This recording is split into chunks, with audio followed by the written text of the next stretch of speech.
Economic empowerment for all. Na wade yote kwa hiyo. Mbege zimega. Kwa na kuru mtu. Okay. Ngiaga so amere. Na dire kwa hivyo. Economic empowerment for all. We are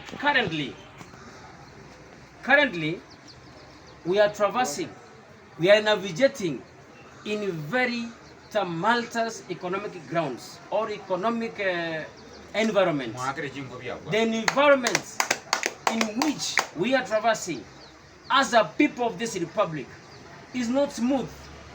There is a lot of skewness. There is a lot of nepotism in this country. There are a lot of resources in this country, starting with petroleum in Turkana.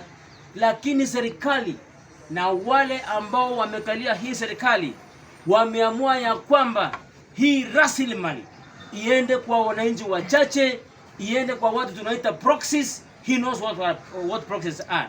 Tunatumia wananchi, wengine wanaenda katika nchi za nje, wanafungua makampuni, wanafanya biashara na Kenya, alafu wanasema ni Ethiopia inafanya biashara, ni Egypt inafanya biashara, ni Saudi Arabia inafanya biashara, ili hali when you go to CR12, as an auditor I know what CR12 is.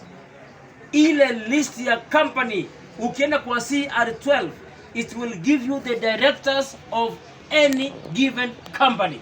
If you go to the CR12 of these people, utapata ya kwamba hizi kampuni ambazo tunaambiwa zimenunua Safaricom, zimenunua nini, wananchi hawa, viongozi hawa ambao wako katika viti za ngazi ya juu, ndio hawa wananunua kampani zetu, wanafanya our children, our kids, our agencies are suffering.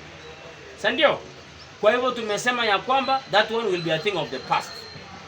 The next item is about infrastructural development.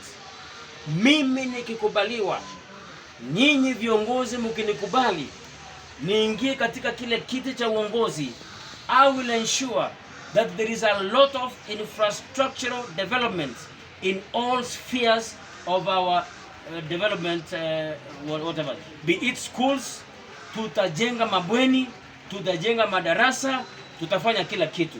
Ukikuja mambo ya barabara, tutaangalia zile barabara ambazo ziko mashinani, because these are what we call economic enablers.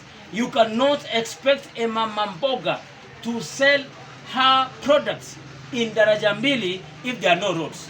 You cannot expect somebody ambaye anaendesha pikipiki apite kwenye matope if you cannot be able to make those roads. That is why we are saying we are going to construct, we are going to ensure that our infrastructural development has been catapulted to some higher levels, so that our mama mbogas, our watu wa bodaboda waweze kufanya biashara yao ili pesa ingie mfukoni. Agenda yangu ya mwisho na ya ine is what we call impartial bursary awards. Mimi kama mkaguzi mkuu wa hesabu ya serikali, ukitaka internal auditor in the national government, nimefanya auditing. Hiyo usiandike mambo ya auditing tafadhali. Huyo utabiri.